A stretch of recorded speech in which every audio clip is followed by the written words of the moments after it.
آپ کو ہمانشی نروال کی یہ وائرل تصویر یاد ہے؟ اب ان کو کچھ انڈینز کی طرف سے ٹرولنگ، گالی گلوچ اور یہاں تک کہ ریپ تھریٹس کا بھی سامنا کرنا پڑ رہا ہے۔ شادی کے چند دن بعد ہمانشی کے نیول آفیسر شوہر 22 اپریل کو پہلگام میں شدت پسندوں کے ہاتھوں ہلاک ہو گئے۔ ہمانشی کی اپنے شوہر کی لاش کے پاس خاموش بیٹھی وائرل تصویر اس سانحے کا سمبل بن گئی۔ تاہم ان کے لیے ہمدردی کا اظہار جلد ہی سوشل میڈیا پر اس وقت نفرت میں بدل گیا جب انہوں نے درخواست کی کہ مسلمانوں اور کشمیریوں کو اس حملے کے لیے نشانہ نہ بنایا جائے۔ People going against Muslims or Kashmiris, we don't want this.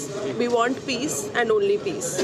ان کی اس اپیل کے بعد جو لوگ کل تک ان سے ہمدردی کر رہے تھے وہ انہیں تنقید کا نشانہ بنانے لگ گئے۔ کچھ نے ان کی ذاتی زندگی کے بارے میں گھٹیا تبصرے کیے اور کچھ نے یہ کہا کہ انہیں اپنے شوہر کی پینشن بھی نہیں ملنی چاہیے۔ مسلسل ٹرولنگ اور گالی گلوچ کے درمیان انڈیا کا قومی کمیشن برائے خواتین اب حرکت میں آیا ہے اور تحمل کی درخواست کی ہے۔ ویمن کمیشن نے ایکس پر لکھا، کسی خاتون کو اس کی رائے پر نشانہ بنانا یا اس کی ذاتی زندگی کے بارے میں ٹرول کرنا بالکل قابل قبول نہیں ہے۔ انٹرنیٹ پر ٹرولنگ کے خلاف کام کرنے والی تنظیموں کا خیال ہے کہ ہمانشی کی کشمیریوں اور مسلمانوں کو نشانہ نہ بنانے کی درخواست ان رائٹ ونگ ٹرولز کو ناگوار گزری ہے جو کسی نہ کسی طرح اس حملے کے لیے مسلمانوں کو ذمہ دار سمجھتے ہیں۔ ان تنظیموں کے مطابق انہیں جنسی زیادتی اور ریپ جیسی دھمکیوں کا سامنا اس لیے کرنا پڑا کیونکہ وہ ایک خاتون ہے اور وہ امن کی بات کر رہی ہیں۔